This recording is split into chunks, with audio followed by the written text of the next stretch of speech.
So, today I'm taking a look at the Final Fantasy VII Remake, which after several years of anticipation has finally arrived, and, as is often the case with Final Fantasy, has been received with equal degrees of acclaim, along with some rumblings of controversy.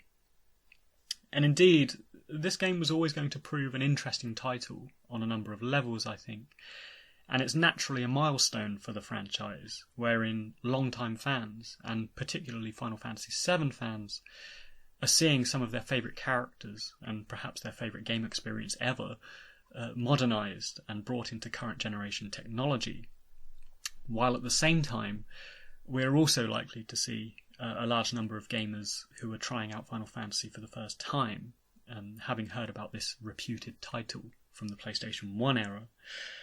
And, just speaking on a personal note, I have had a couple of friends ask me about this game, because they're aware of Final Fantasy VII by reputation, but they've never actually played any of the titles before. So I can certainly attest to this sort of wider and renewed interest in the series.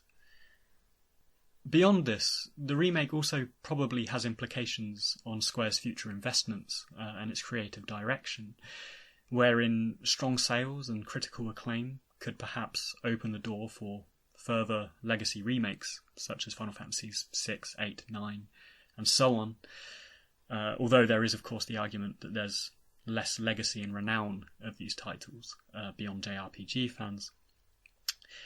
And comparatively, a critical panning of the remake might result in Square hastily concluding Final Fantasy VII and just forgetting the whole thing, which seems very unlikely at this point, but it's prudent to note that in an interview in March, just before the release of the remake, the creative team stated that Part 2 of the game was still in the early concepting stages. So whether they were, holding out for the game's reception, or whether that's simply the turnaround times for AAA video games these days, I suppose is up for debate. So regardless, there's a lot riding on the reception of Final Fantasy VII, and having recently completed it, I think there's plenty of points for discussion that we can delve into today. And in this episode, I'm going to cover some initial thoughts, particularly around gameplay, characters, setting, and story, and how I think the game holds up as a game experience, as a Final Fantasy experience, and also as a Final Fantasy VII Remake experience. As always, feel free to drop a comment with your own thoughts, because these are simply my own observations and understanding of the game. But, I am interested to know what others make of this title, because it's such a milestone for the series in so many ways, particularly the Final Fantasy VII brand. Now, kicking off with some context, something I've mentioned a couple of times before, and is probably worth prefixing this discussion with, is the multi-generational and very subjective personal experiences that Final Fantasy games tend to be, which, owing to the emotive, character-driven storytelling, the unique worlds, and the ever-evolving gameplay mechanics, makes our own individual ideas of the series very unique and very personal, and often the game that introduces us to Final Fantasy is the yardstick by which we consider subsequent installments.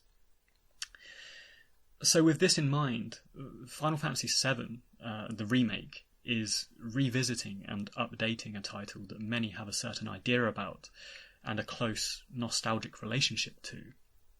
And as such, it was always going to be a game that, within Final Fantasy circles at least, was going to elicit as much optimism and enthusiasm from some as it was disappointment for others. And looking back at discussions during the build-up, there were fans who simply wanted updated graphics and a return to turn-based combat, while others didn't mind updated gameplay, but felt that the story should remain the same, and simply clarify some of the vaguer plot points. And others didn't really care what happened, providing they got to see Cloud swinging a Buster Sword on a current generation console.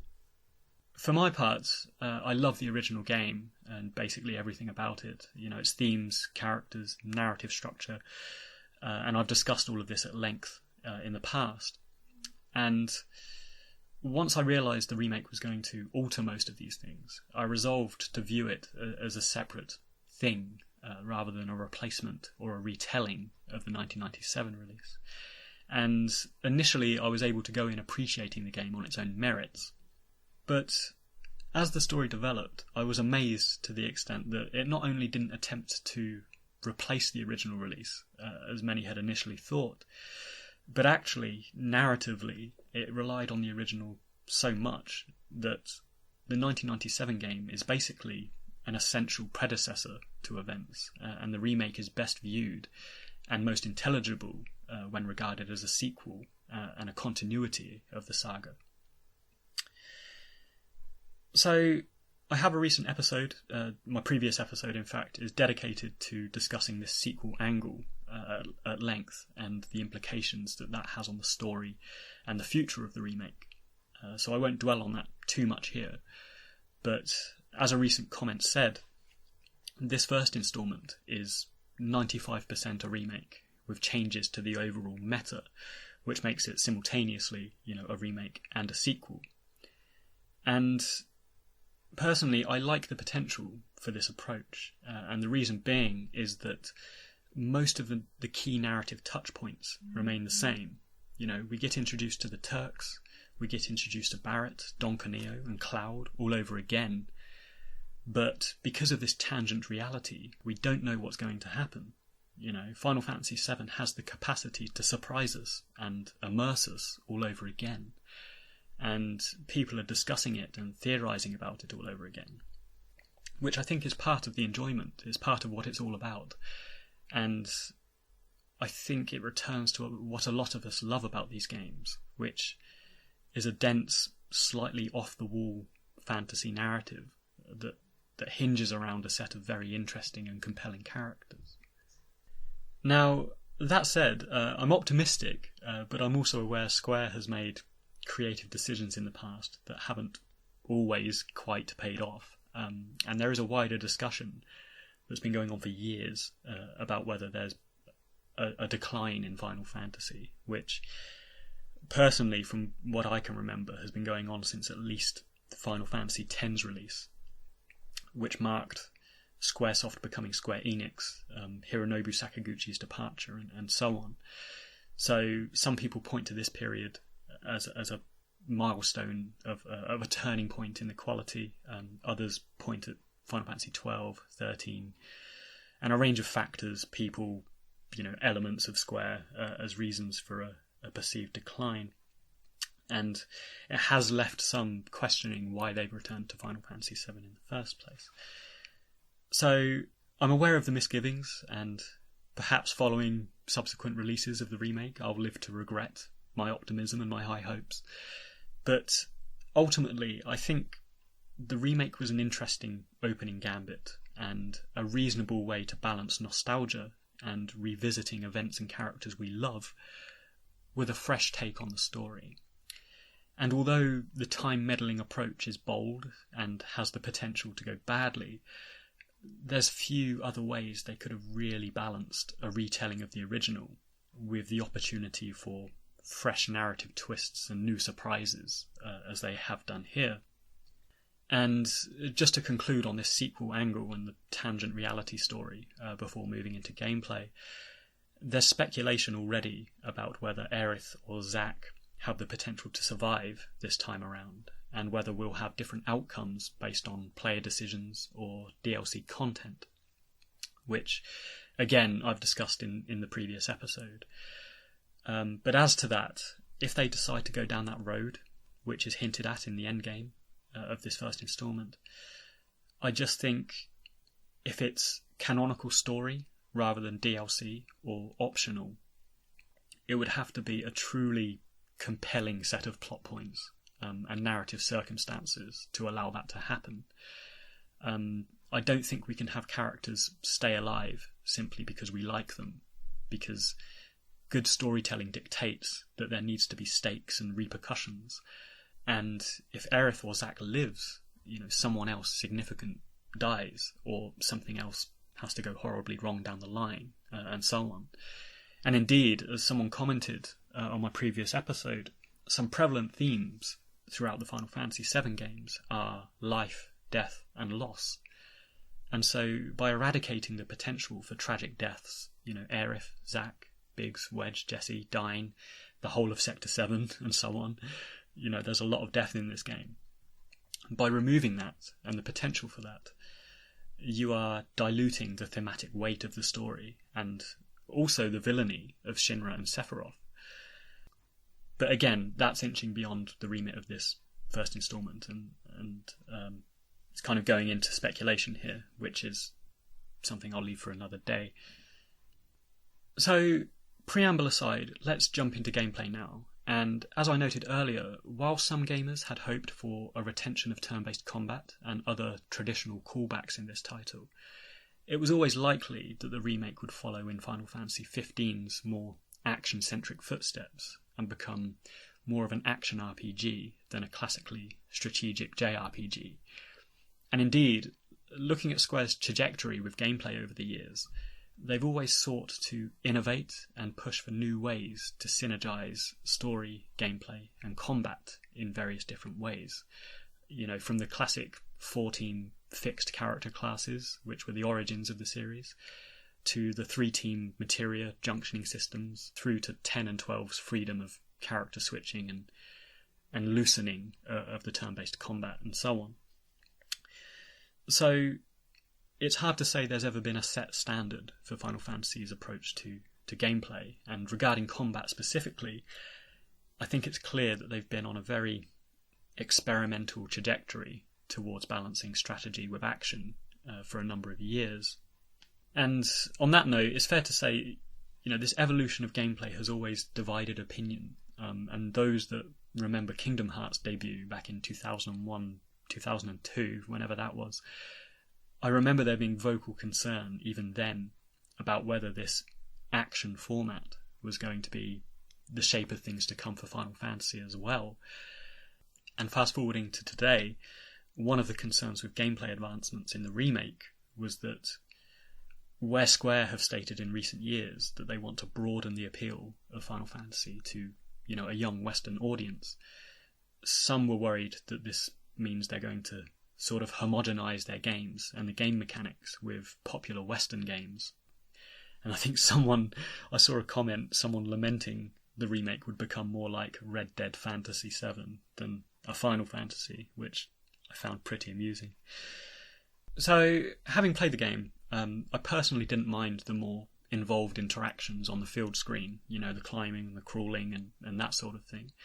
And although the combat was certainly action-centric, I think the way each character is imbued with personality and uniqueness through fighting commands, and how they've ushered the materia system into the 21st century, was really cool. And in many ways it's kind of gone back to these sort of character classes that we traditionally had, just in a much more, immediate action sort of format.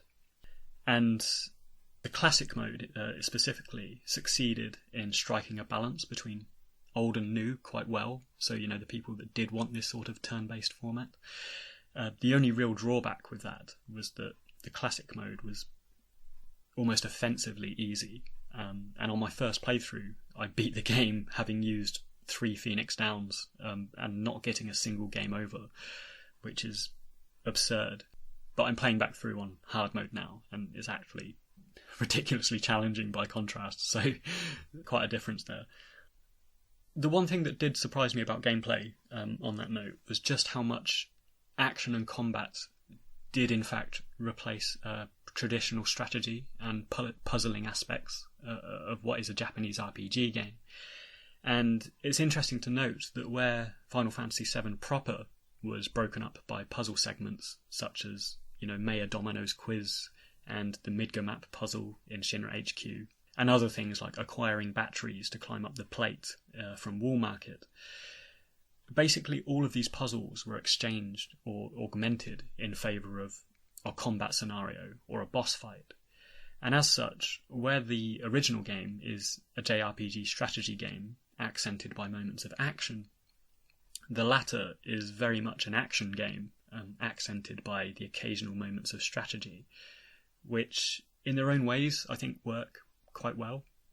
And I suppose it comes down to what you personally enjoy and value in a game experience. In keeping with battle and materia, I was also interested to see how they would implement summoning in this game, in terms of how they're acquired and how they'd be, used in battle. And they seemed to take the best of other Final Fantasy games, wherein the summons are acknowledged as powerful deities in lore and story, and can be acquired through both trial by combat via Chadley, which is similar to Final Fantasies 8, 10, 12 and so on, and also they can be claimed as rewards for successful exploration in a dungeon segment. And for example, as soon as I saw that distant materia by the ventilation system inside the Midgar plate, I was adamant about getting it. And I think materia was definitely an intriguing hook and an incentive to spend longer in dungeons and pursue side quests throughout the game, particularly later on if you've decided to kind of move into hard mode and you actually really require these materia builds in your characters. Now, beyond combat, the mechanics of the field screen, or the exploration screen, whatever you want to call it, is also equally innovative, yet personally I think proved slightly frustrating at times. And indeed, my friend who was playing the game at the same time as me messaged me about halfway through our respective playthroughs, saying something like, they're really loving these squeezing through the gap mechanics, aren't they?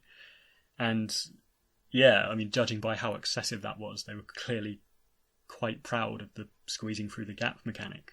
But for me, the mild frustration wasn't so much that. I didn't mind that at all, actually. But it was the occasional hijacking of the pace and the free movement, which was often restricted to a slow walk during moments of exposition or certain quest lines where you're required to follow someone. And it's not just the Final Fantasy Remake that does this, loads of games do this.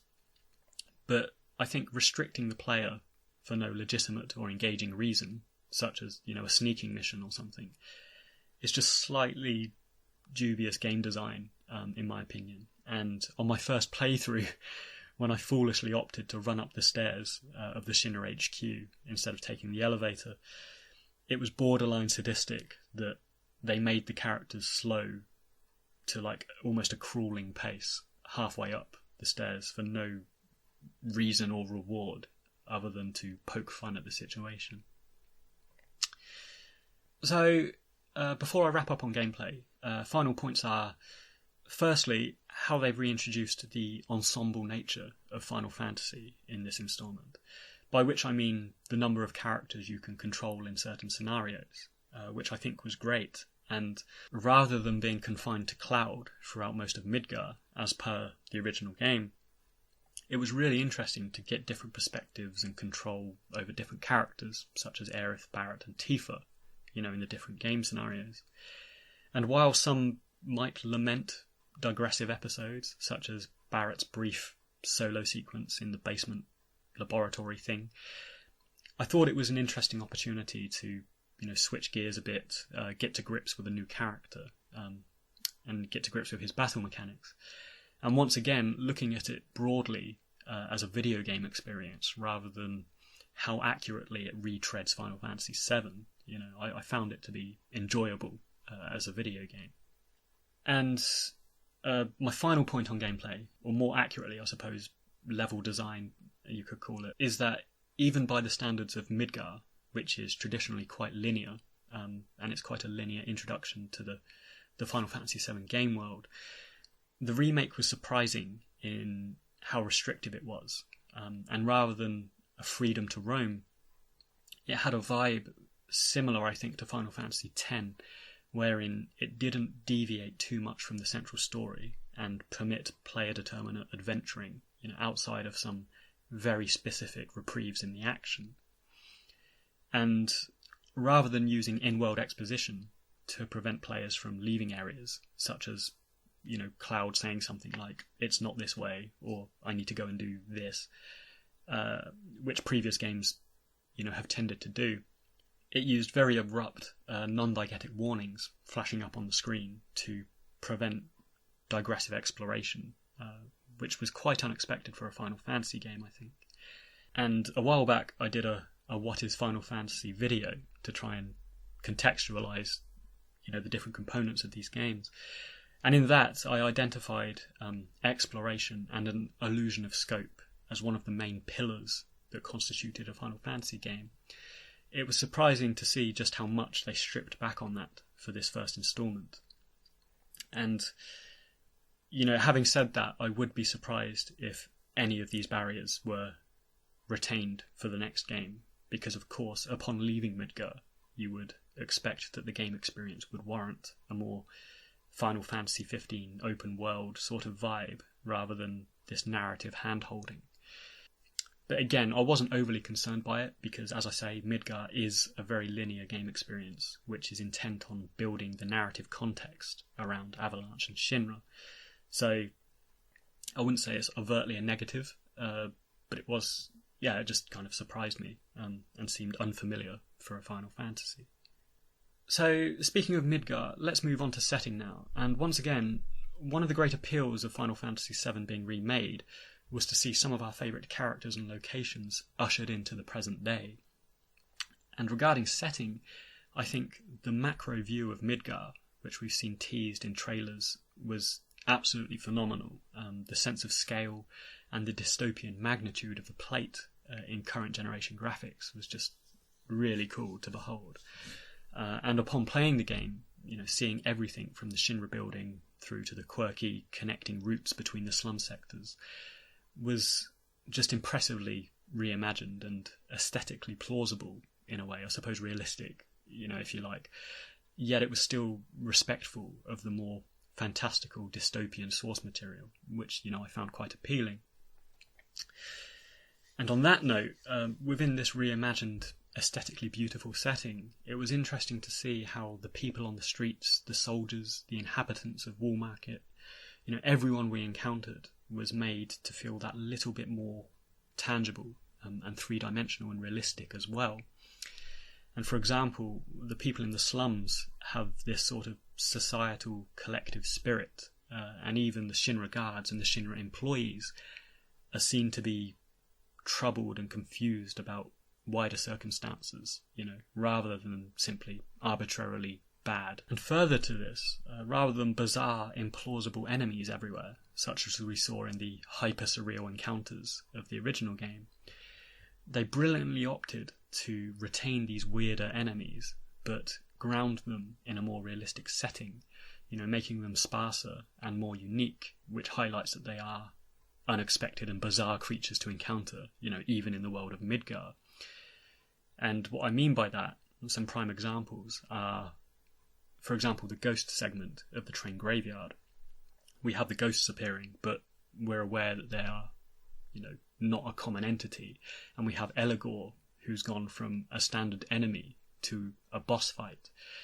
In similar fashion, we have the crazy house in Sector 6, who again has been elevated to an arena boss rather than a recurring enemy.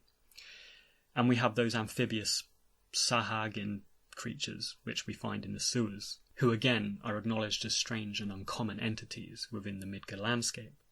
In similar fashion, we have the legacy boss fights, such as the Guard Scorpion, Airbuster, Motorball, and the various Shinra adversaries, who rather than being arbitrary encounters, have a certain build-up and significance offered to them to elevate their status.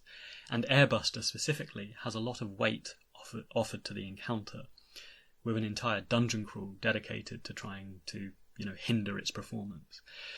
So again, the context of everything within the world of the remake was amplified to a more impressive and pseudo-realistic degree, which I really enjoyed.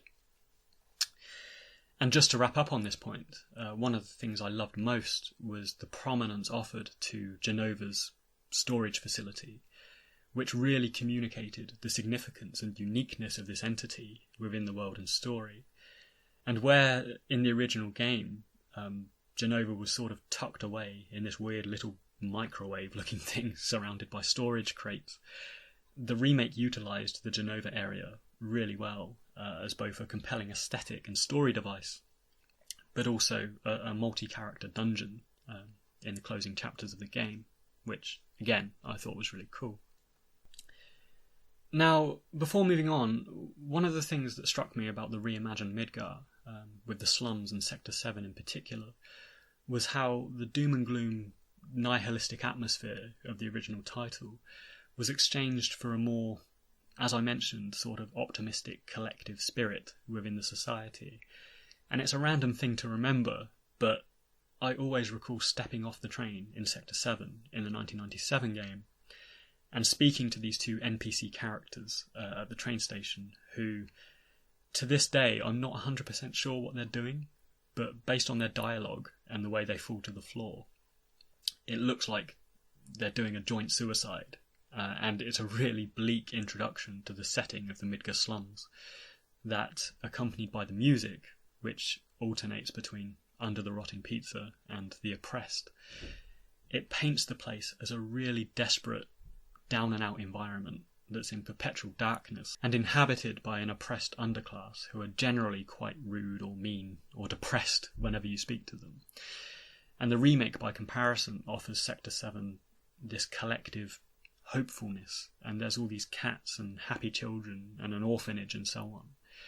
And where the original showed Aerith and her optimism as the exception rather than the rule, and her home was this little beacon of light in an otherwise really awful place, the remake offers the slums a slightly different tone, which, again, I'm not saying whether it was positive or negative, because I did like it, and I do like both iterations of the slums, but it was simply a difference I observed between the two. And while NPCs in the remake were telling me that Shinra is bad and the slums are bad, in the original, through the mood and the atmosphere and the music, I could really feel the morbidness of it all. But the reason I enjoy the remake iteration as well is, of course, because we spend 80% of our time in the slums in the remake, and it would make for really quite a depressing game experience if they retained all of this grim doom and gloom atmosphere across the place. So, a very final point on the setting before moving into character and story is the use of diegetic and non-diegetic music to craft in-world mood, player-determinate audio, and also bridge intersecting characters and story elements together. And for my part, I loved the revisited score, and I felt that the chill-hop, lounge jazz, multi-genre inflections offered to, for example, the Cosmo Canyon theme, the Chocobo theme, the Turks, Wall Market, and so on, were just really well arranged pieces of music that maintain a sort of faithfulness and an homage to Nobuo Uematsu's broad influences and his original compositions. And the fact that jukeboxes allow player input as to what music's playing was just a neat bonus that allowed us to enjoy the soundtrack, on its own terms. Regarding the non-diegetic external music, I also think the medley approach they took with the game score worked really well, because often, rather than a fixed repetitive composition, you can hear numerous pieces of music overlaid to communicate certain story and character moments. And for example, towards the end of the train graveyard, when the Turks are flying overhead, we hear the Turks theme blend and interlude over the existing music. And again, right at the beginning of the game, we hear One Winged Angel playing over Aerith's appearance in the alley, which again, a nice bit of foreshadowing that I really enjoyed. So let's shift into character and story now, and I think this is where it gets slightly more controversial for a few people, particularly regarding additions and alterations within the grander narrative. And as I mentioned, I was playing this game at the same time as a couple of friends, both of which completed it before me, and I was messaging them at the end of each chapter like, I'm really enjoying this, what do you think now you've finished it? And they both just said, speak to me when you finished it, let me know once you've finished it. And I could sort of sense from their rather non-committal, ambiguous response that they were slightly dubious, which I initially put down maybe to the whispers or some of the minor changes, such as Sephiroth's pacing and so on. And I got all the way through to Rufus, and I was like, well, surely this is the end of the game now, and excusing a few shifts in character and story, I can't really see where the problem is. And then, of course, there was the big narrative step change in the conclusion, which is where several eyebrows got raised, and as I've stated in my previous episode, and earlier on here, the end game and the tangent reality arc is a bold move that has slightly concerned some players. Now, for my part, looking at the endgame and back to how some of the characters were developed, I was actually quite relieved, because although I had been enjoying the game up to this point, my one pedantic gripe throughout the game had been the way they were handling Sephiroth. And again, I won't dwell too much on this because I have discussed it in the previous episode, and also my Sephiroth episode as well. But the essence of Sephiroth's character is firstly his elusiveness and mystery, and the sparing glimpses and the delayed reveal that we get of him in the original game is what makes him so compelling in the first place. And one of the comments I got recently compared his pacing to the shark in Jaws, which I think is quite a nice comparison. And secondly, this guy has better things to be doing than taunting Cloud. You know, his whole angle is a Jenova reunion and world conquest. And beyond being a tool and a puppet, Cloud doesn't really have any significance or value for him whatsoever. So when he appeared early on, taunting Cloud about his mother, I did have a momentary sinking feeling, but by the end it made perfect sense to me, and I actually quite liked it, because with a knowledge of the future, Sephiroth is obviously aware that Cloud contributes to his downfall, and thus, of course, he's going to have this sort of renewed interest in him and a preoccupation with him. So, you know, playing the game through, I'm actually quite on board with it, and I was on board with how they handled Sephiroth in retrospect. Turning now to our central hero, Cloud, I think his characterization is generally pretty great, and more so even than the original game. They managed to strike this balance between making him a central figure, but also very much in the background of certain key events, and this whole planet in crisis anti-Shinra scenario. And I was interested to see how they would implement this, because of course he has this stoic demeanour. But in the remake and current generation technology, there's much more scope for incidental dialogue, expressions, and cinematic visuals. So, yeah, I was intrigued to see how they'd implement it. And indeed, if we look at several cutscenes and key moments in the game, I really like how Cloud is often in the background. You know, I mean, literally standing in the background and letting others decide what to do.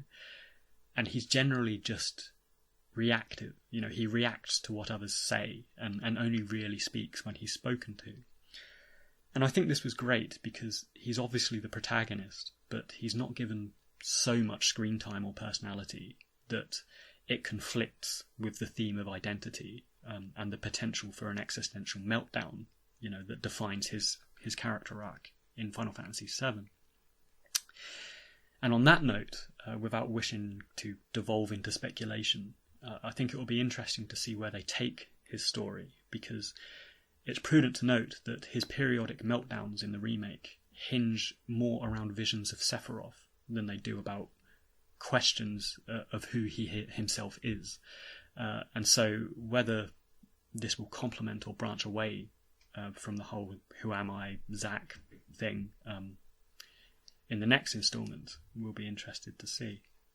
Now, moving on, and an aspect of Cloud that I've always loved, and I'm glad they retained, was his penchant for ridicule and humour, which, despite the harrowing backstory and existential dilemma, is an excellent aspect of his character, and always made the Final Fantasy VII experience both an awesome dramatic story, but also one that's open to occasional goofiness that lightens the mood and makes it quite unique. So, in my Cloud episode, I expressed the hope that they would retain Cloud's occasional goofiness in the remake, and I was pleased to see that rather than omit this in favour of pure Zack Sephiroth drama, they actually doubled down on it, and along with the cross-dressing segment, they introduced the dance rhythm game at the Honeybee Inn, and watching a sullen-faced Cloud breaking out some ostentatious dance moves was just hilarious, and absolutely in keeping with the absurdist humour of the original game, which I loved. Beyond Cloud and Sephiroth, the other character to receive a slight shift in their development is Aerith. Not quite to the extent of these two, but again, there is a strong sense that she's aware or has some influence over the tangent timeline, and the implications of canonical events, which may well change. So this sets her up for a more direct involvement with events in the next game. But beyond this, I found Aerith quite consistent with her original appearance. And I think much like the other characters I'll go on to discuss, she was augmented for the current generation console in a really good fashion. She maintains this sort of persistent optimism that contrasts so strongly with the surrounding drama. And again, I've discussed at length in an Aerith episode. So I'm going to go through and discuss a couple of characters now, which I'll try to keep brief, and looking at this game from a wider secondary, tertiary character perspective and how they contribute to the story. I'd say they're about 90-95% consistent with their depiction in the original. And much like the legacy enemies in the game I mentioned earlier, the characters were simply taken and amplified and better contextualized versions of themselves in this rewritten story. And most of them were exactly how I pictured them in my mind, or better, with particular regard to the Turks, who I've always loved, and I'll touch on in a moment.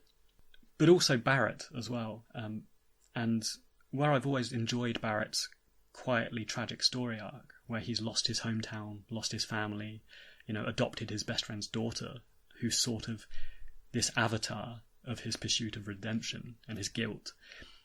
He's only offered these fleeting bits of exposition in the original game, which is often overshadowed by his angriness and his ridiculous, responses to things. And what the remake did brilliantly was make him more obviously empathetic and three-dimensional. And he also really feels like the leader of Avalanche. And there's this great speech at the beginning of the game after the reactor mission where he says something along the lines of, "If you need support, if you need your money, if you need anything at all, I got you." And right here, they've immediately shifted Barrett from this peripheral character who just onboards us to the world of Mako and Shinra and so on. And they've really made him quite human and in control, and I love that. Regarding Tifa, again, she's consistent with and just an augmented version of her earlier characterization. She's concerned and protective of the party, which is consistent, and her awareness of Cloud's curious, implausible backstory is evident in several places, such as rescuing Cloud after the Rufus fight, where she says, "You've got to be better than this if you're going to play the hero," which is sort of an obvious nod. Tifa also has a role in helping Cloud establish himself as a mercenary in Midgar, and this not only further exemplifies her helpful motherly demeanour, and her subtle affections perhaps, but it was also slightly jarring for some, because in the original game we are thrown into these events, and we assume that Cloud is sort of this hardened professional mercenary. But in reality, he's only recently experienced the whole Zack thing and the Nibelheim stuff. And the remake made this much more obvious, or at least it made it much more obvious to other characters, that Cloud is a rookie compared to the previous game. But that said, it did make for some interesting side quests and exposition beyond this. Now, moving on and returning to the Turks, these guys retained their characterization in the form of cynical, violent yes-men, but again, they were given a degree of three-dimensionality and humanity that was absent in the original game. Indeed, as Rude states prior to our first fight with him, "I'm not a bad person, but I do bad things." And this is the emerging theme of the group that is explored in the remake and hinges around their somewhat genocidal task of bringing the plate down in Sector 7. And this is a great device for exploring both the character of the Turks and also emphasising Shinra's villainy and their disregard for human life.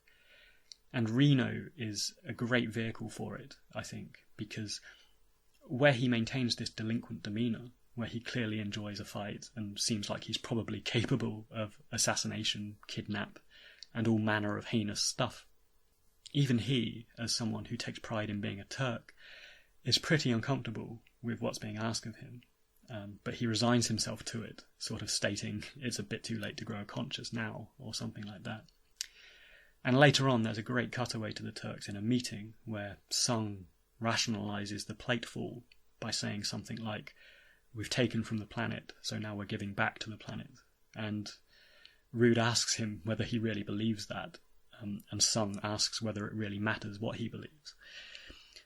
So I think this is great because it shows the brutal surface-level impartiality of the Turks, but it also leaves the door open for future developments because they've been shown here as much more than button men, with Reno and Rude's obvious misgivings, and Sung's obviously quite disingenuous diplomatic answer about the plateful alludes to the fact that he's concealing his real thoughts and feelings about things. So, just wrapping up on these guys, and as I mentioned in my recent Turks episode, there's also a power play at work within Shinra between the Turks and Heidegger, who is technically their superior.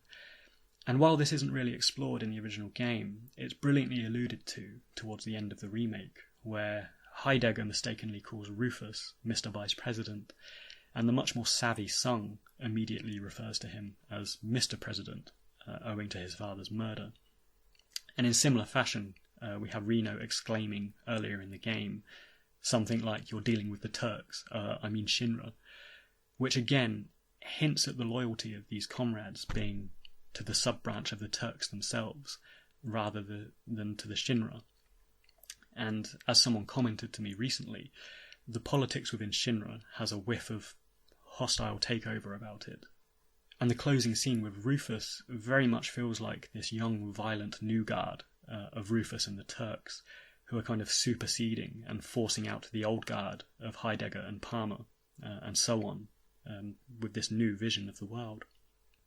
So, speaking of Rufus, let's move on to this guy. And much like the Turks and the other characters, I do have an episode on the channel dedicated to this guy. But what was interesting about Rufus in the remake was his comparative silence and reserve, and where the original title had his impromptu inauguration speech to the party, which establishes basically how he's 10 times worse than his father, what they've done in the remake, if we look at it through the eyes of a first-time experience and a first-time Final Fantasy player, is they've made Rufus this elusive, enigmatic character who appears in the closing moments of the first act to sort of switch things up a bit, which was formerly Sephiroth's opening gambit in the game.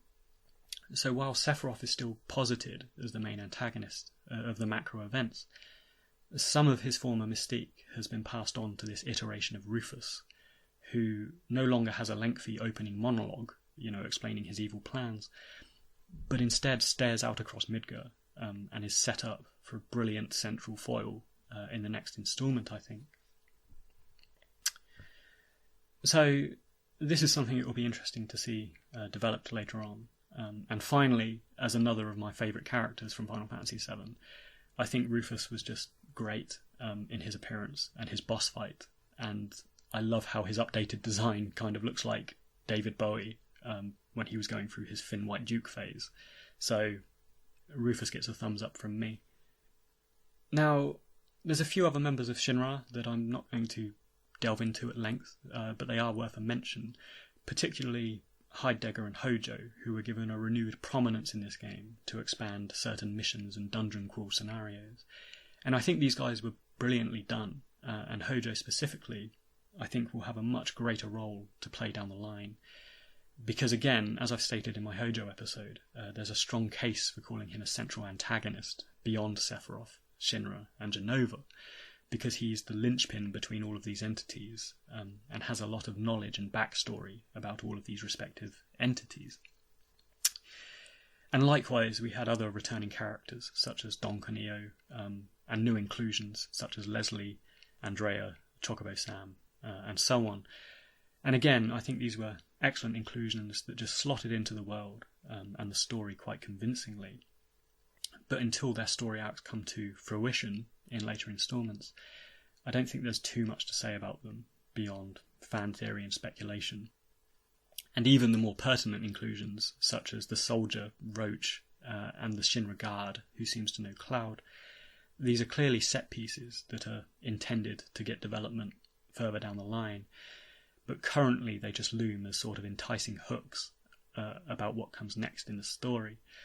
And personally, I would have loved to be in the writer's room when they came up with Roach, because, how do you improve one of the best-loved JRPGs ever made? a crazy mullet motorcycle guy. The only other thing I could potentially touch on are, of course, the whispers. But to be honest, I think they simply are what they are. Physical manifestations of fate that were intended to represent this departure from the original story. And as I suggested in the previous episode, perhaps there was some esoteric nods to Sephiroth's control there, with the Advent Children allusions. So, yeah, the Whispers were dubiously received by some through their occasional obstruction of story and gameplay. But it's a Final Fantasy game, This is a series that gave us Necron as a final boss in Final Fantasy IX, and I still don't know what the hell that thing is, despite it being in my top 3 games. So, there we have it. Wrapping up, these are my initial thoughts around the Final Fantasy VII Remake. As I say, I really enjoyed it, but I was surprised at the sequel reveal, and I feel that first-timers to Final Fantasy VII who are anticipating this release were left slightly screwed over by starting out with this game, because so much relies on knowledge of the original, and things like Ketchi and Zack's cameo and so on are basically nonsensical without prior knowledge. And indeed, I got a comment recently asking why Barrett's daughter is white, which is just further evidence that there's so many tangent threads of story that don't get revealed until later on down the line that has first-time gamers guessing. So, there we have it. My thoughts on the Final Fantasy VII Remake. Controversial, but in my opinion, I think it's promising and full of potential to surprise us all over again. If you got this far, thanks for listening, kudos to you, and feel free to drop a comment and share your thoughts below. Finally, if you're listening for the first time and enjoyed the episode, you might enjoy some of the other Final Fantasy discussions I have on the channel, and please consider subscribing, which will keep you updated with my latest posts.